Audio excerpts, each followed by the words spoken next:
Okey, Assalamualaikum tuan-tuan dan puan-puan. Hari ini kita dalam perjalanan untuk membuat tinjauan dan membuat sedikit bacaan-bacaan tentang Pilihan Raya Kecil Negeri Sembilan dan juga Pilihan Raya Kecil Negeri Johor. Jadi kita dalam perjalanan, kita singgahlah jumpa orang kampung, nak sembang-sembang. Sekarang ni kita berada di Pedas. Jadi saya berada di Warung Buana Pedas, Kampung Gaing. Jadi makanan kat sini sedap, makanan ni tradisional.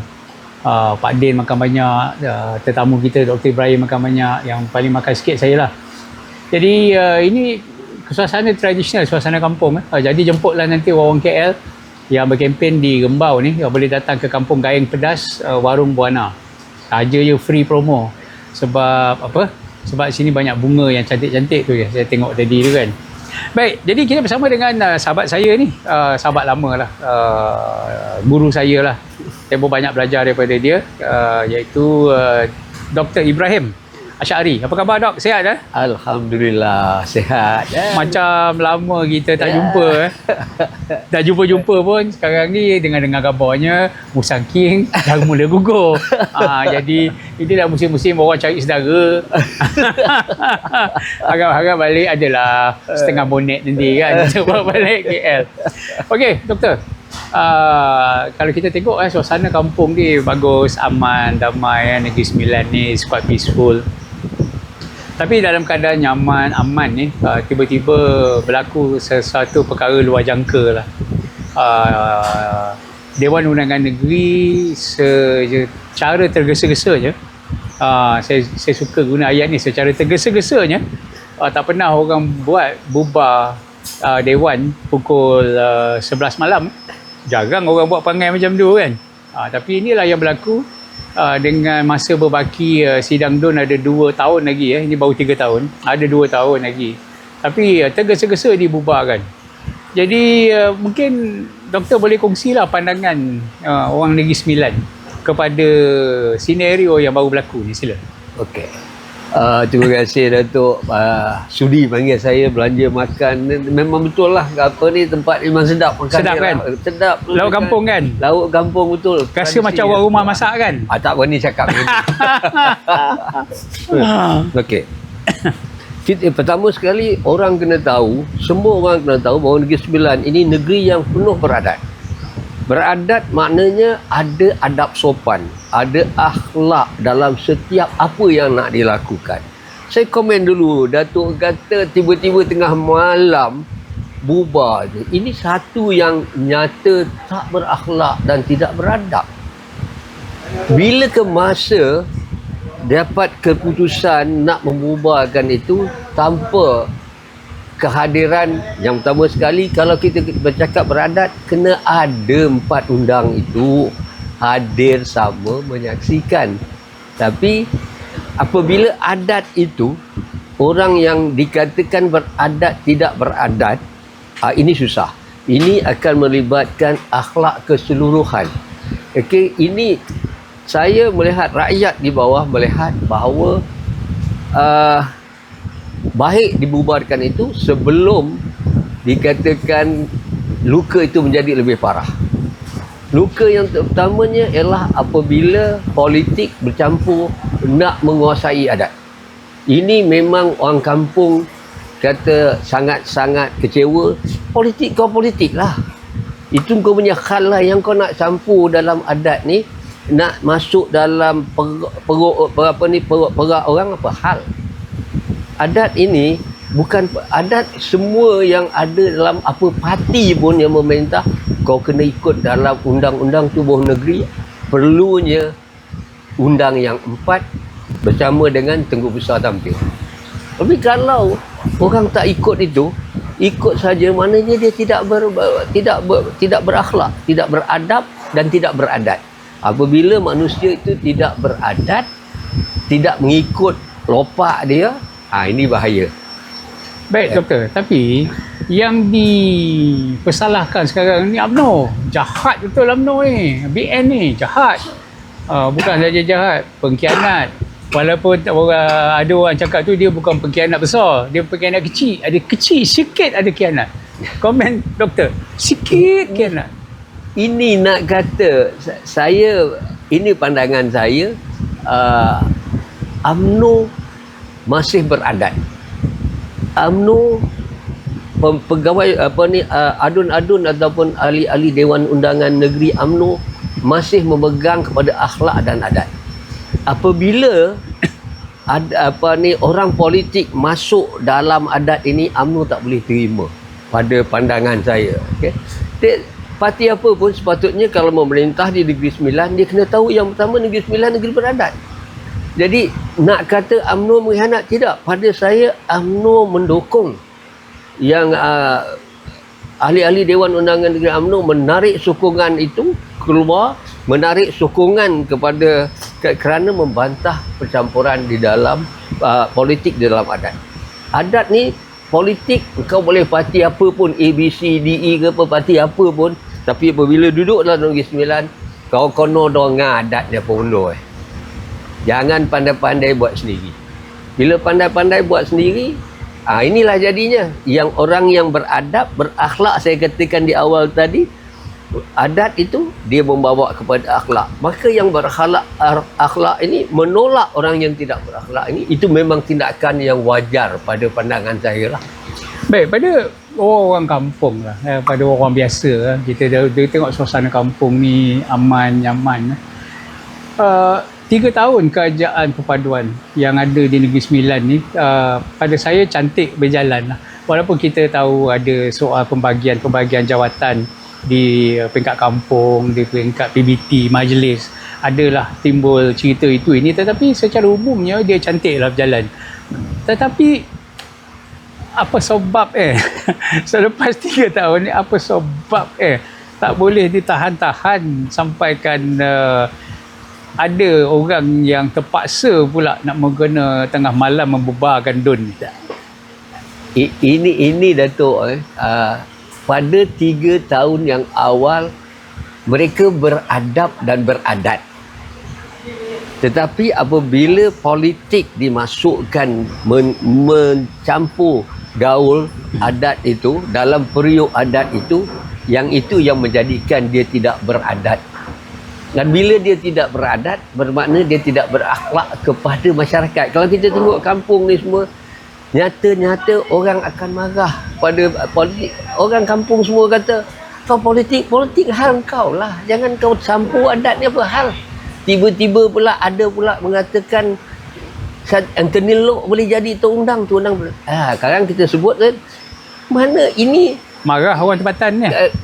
Ini kata gurauan. Gurauan itu ada batas dia. Gurauan itu jangan sampai menyentuh hati penduduk tempatan. Orang-orang tempatan, orang-orang yang beradat, orang-orang kampung yang beradat sangat tersinggung walaupun itu saya buat joke saja. Artinya kalau begitu engkau masih mendengar undang yang tidak diundang ini. Kau beradat kepada undang mana? Tiba-tiba kau kata ini bergurau. Kalau Negeri Sembilan ni dia ada perkataan dia tu, bergurau pada ayah kau. Botol. Baru botol. Tak, tuan-tuan dan puan-puan, kita bukan nak memanaskan suasana. Tetapi kalaulah kita mula minta seakan-akan nak minta restu bangsa asing untuk menentukan perjalanan adat istiadat orang Melayu, saya rasa zaman British pun tak buat. Kalau kita tengok apa yang berlaku di ketika pemasyuran undang luak tampin itu dijalankan, kita tengok tampin undang ada tampin Tekusa, undang luak Sungai Ujong. Jadi kita nak masyurkan Tunku Besar Tampin sebagai yang Pertuan Besar pada ketika itu. Undang yang 4 tu semua datang. Tapi layanan ke atas undang ni kan disekat di pintu masuk, tak bagi jumpa orang sana, tak bagi jumpa orang sini.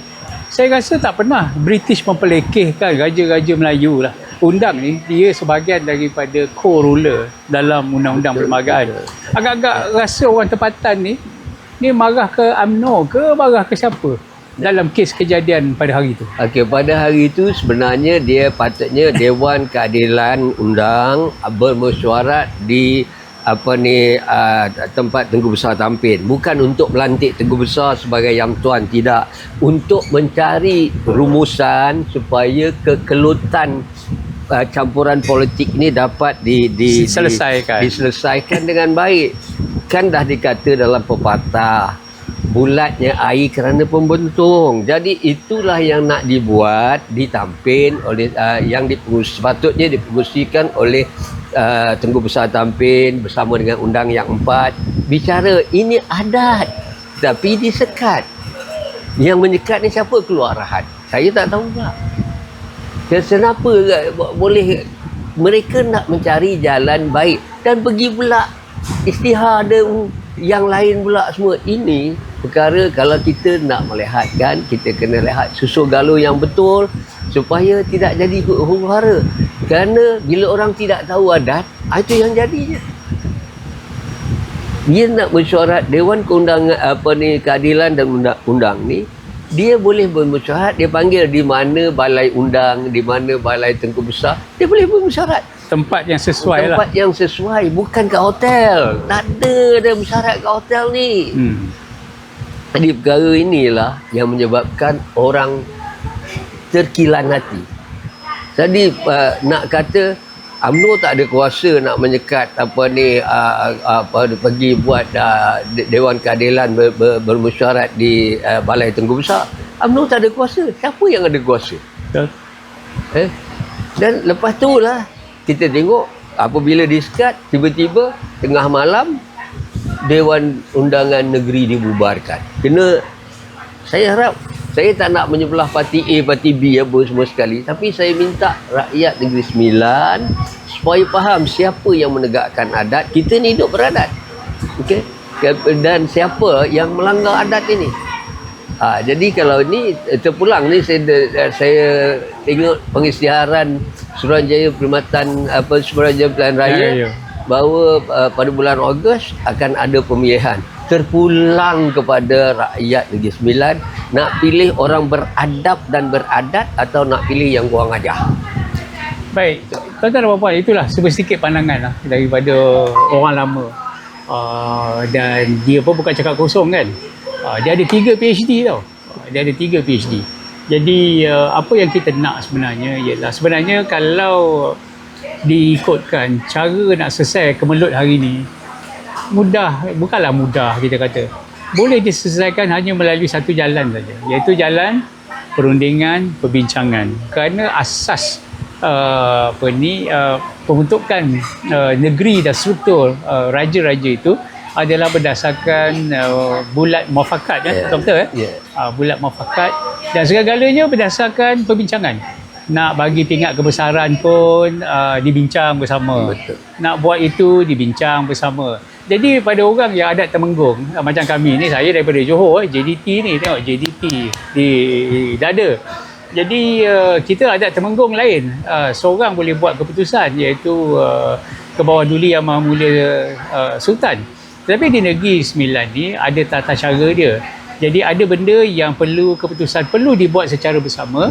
Ada keputusan yang boleh dibuat oleh Yang di-Pertuan Besar sebagai the chief ruling. Jadi perkara ni pada saya kita tak payah merumitkan. Kita minta kalau boleh ada proses mediasi dijalankan segera. Kalau kita bawa ke mahkamah pun, pada saya mahkamah bukanlah tempat yang mulia untuk membincangkan soal adat beraja ni. Pada saya perlu dikembalikan kepada Dewan Keadilan Undang itu sendiri. Itu pada kami cara yang terbaik lah. Tapi nak buat macam mana, Dewan pun dah dibubar, kita akan berhadapan dengan pilihan raya negeri, dan kita akan bakal menjawab banyak persoalan ni. Kita boleh gunakan tipu helah untuk mengatakan bahawa pembubaran Dewan, proklamasi itu sah. Besok nanti nak akad sumpah depan siapa?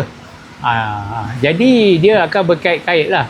Jadi sebab itu perkara 71(1) Pelbagai Persekutuan tidak membenarkan mana-mana pihak, sama ada daripada pihak persekutuan atau mana-mana pihak, untuk campur tangan dalam soal ketahtaan adat istiadat beraja yang ada pada tiap-tiap negeri. Negeri-negeri yang ada raja, sultan, selesaikan ikut tata cara masing-masing.